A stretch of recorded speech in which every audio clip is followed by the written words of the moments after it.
У якую гісторыю уляпаліся ці то беларускія дыпламаты, ці то сваякі Лукашэнкі? Якія два ўказы ён падпісаў за адзін дзень, а таксама які трывожны загад атрымалі вайскоўцы па ўсёй Беларусі? Вітаем, сябры! Гэта наша Ніва, і зараз мы ўсё вам раскажам. Блізкія да Лукашэнкі людзі ўсплылі ў загадкавай і мутнай гісторыі. Аказалася, што беларусы з дыпламатычнымі пашпартамі фігуруюць у гучнай крымінальнай справе ў Турцыі. Як заўважылі журналісты партала Reform News, адразу трое грамадзян Беларусі згадваюцца ў матэрыялах расследавання ў дачыненні да Аліхана Курыша, рэлігійнага дзеяча і лідара кансерватыўнага ісламскага руху Сулейман Джилар. Кіраўнікоў гэтага руху падазраюць у стварэнні злачыннай арганізацыі, адмыванні грошай, махлярстве ды іншых фінансавых злачынствах. Падчас расследавання следчыя звярнулі ўвагу на некалькі аўтамабіляў, якімі карысталіся людзі з атачэння Курыша. 3 з іх былі афіцыйна зарэгістраваныя на імя былога міністра ўнутраных спраў Турцыі Ідрыса Наіма Шахіна. І адзін з гэтых аўтамабіляў выкарыстоўваўся для перавозкі 3 беларусаў з дыпламатычнымі пашпартамі. Паводле матэрыялаў справы беларусы прыбылі ў Турцыю 6 жніўня праз аэрапорт Бадрума. Затым яны перамяшчаліся паміж курортнымі раёнамі Гюверджинлік і Тарба. Пазней беларусаў перавезлі ў Бурсу, дзе іх перасадзілі ў іншы аўтамабіль.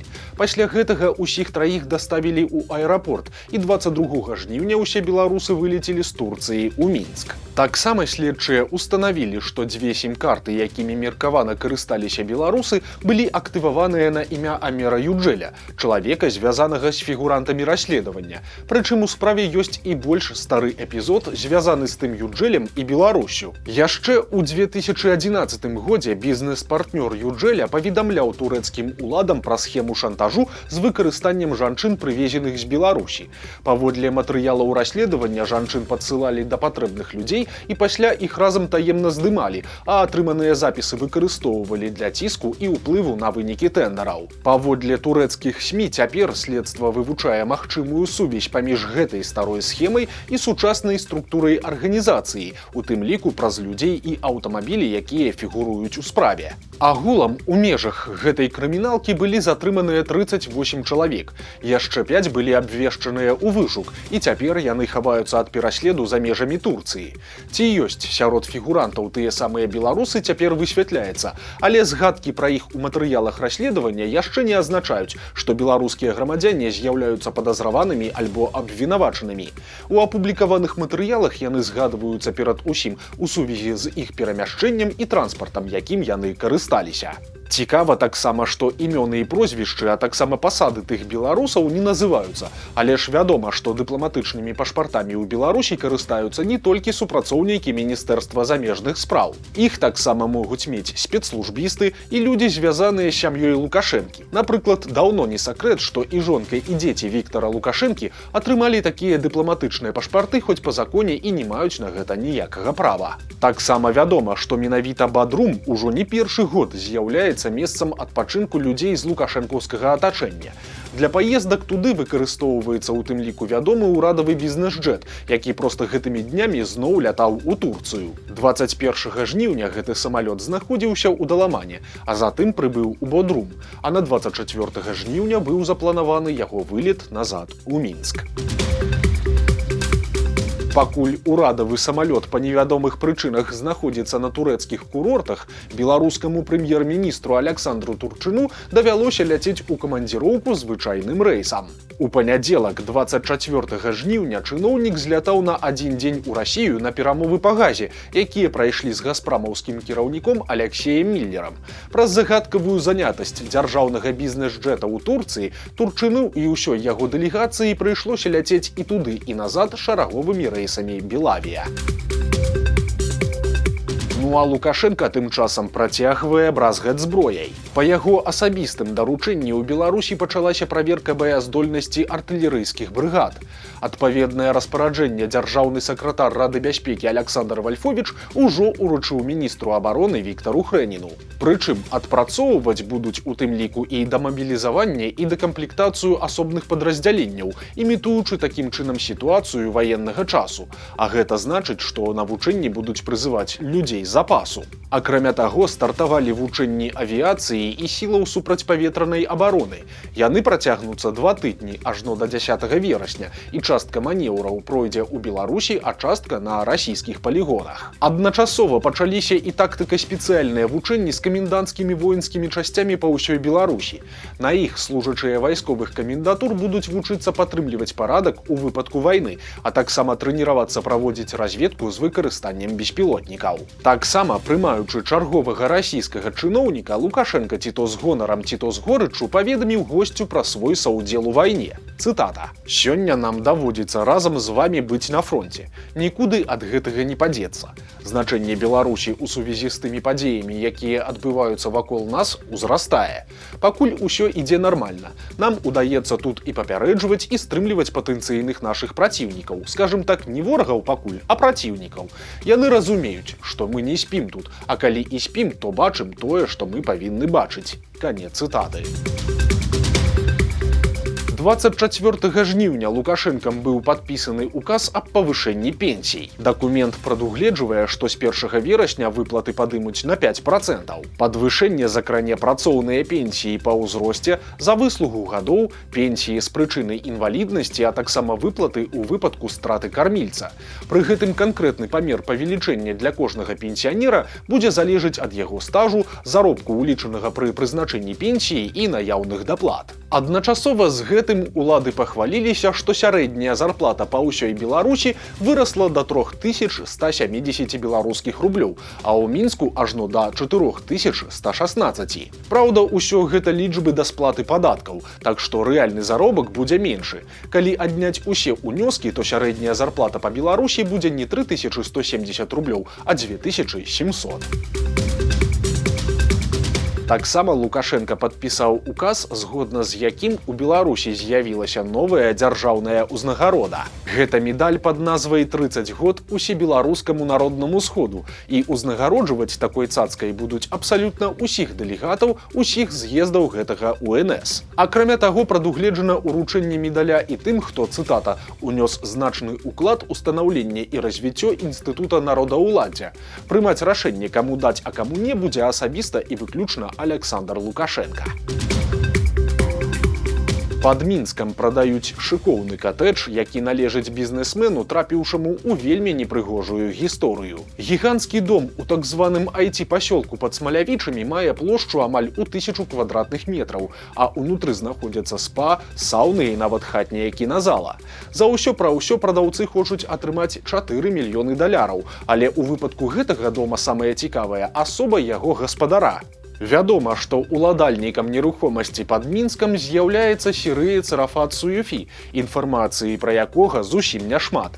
Пра нейкія бізнес-інтарэсы Рафата ў Беларусі таксама нічога не вядома, і чаму ён раптам вырашыў пасяліцца ў Смалявічах, ніхто не ведае. Аднак імя гэтага прадпрымальніка летась фігуравала ў маштабным скандале, звязаным з сеткай па продажы інтыма з непаўналетнімі. Гэтая сетка працавала ў Расіі, і са спасылкай на матэрыялы крымінальнай справы журналісты назвалі Суюфі адным з тых, хто карыстаўся яе паслугамі. Са слоў аднаго з фігурантаў, гэта быў, цытата, «самы бяспечны кліент з мільярдэраў». Паведамлялася, што Суюфі цікавіўся выключна незасведчанымі нявінніцамі для доўгатэрміновых адносін, спецыяльна запытваючы юных дзяўчат ва ўзросце ад 12 да 14 гадоў, а таксама, што ў пошуках такіх ахвяр яму садзейнічала яго былая партнёрка Мілена, якой за гэта плацілі працэнт. Адна з дзяўчат, уцягнутых у гэтую сетку, распавядала, што сустрэчы з сірыйскім бізнесменам праходзілі ў Мінску. Прычым кліент асабіста праверыў па пашпарце ўзрост дзяўчыны, якой на той момант было ўсяго толькі 15 гадоў. За яе паслугі Суюфі заплаціў 10 000 даляраў, з якіх сама дзяўчына атрымала толькі 1000. Вядома, што з гэтай нагоды журналісты-расследавальнікі звярталіся ў беларускую міліцыю, і ад сілавікоў яны даведаліся, што грамадзянін Сірыі Рафат Суюфі 1960 года нараджэння больш за 100 разоў перасякаў мяжу з Беларусі, выязджаючы ў Эміраты, Турцыю і Расію. Таксама беларускія улады пацвердзілі даты знаходжання ахвяр у Мінску ў 2019 годзе. Акрамя таго, паведамлялася, што ў лютым 20-го Рафата Суюфі і яго памочніцу Ксенію Юшкову затрымалі ў Бейруце па падазрэнні ў злачынствах, звязаных з гандлем людзьмі.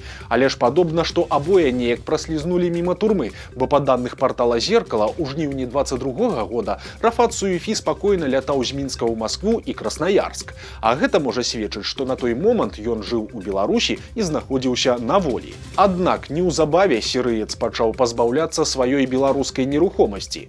Кватэру ў вядомым доме Чыжа ў самым цэнтры Мінска ён прадаў яшчэ ў 24-м годзе. Ну а цяпер прыйшоў час шыкоўнага катэджа.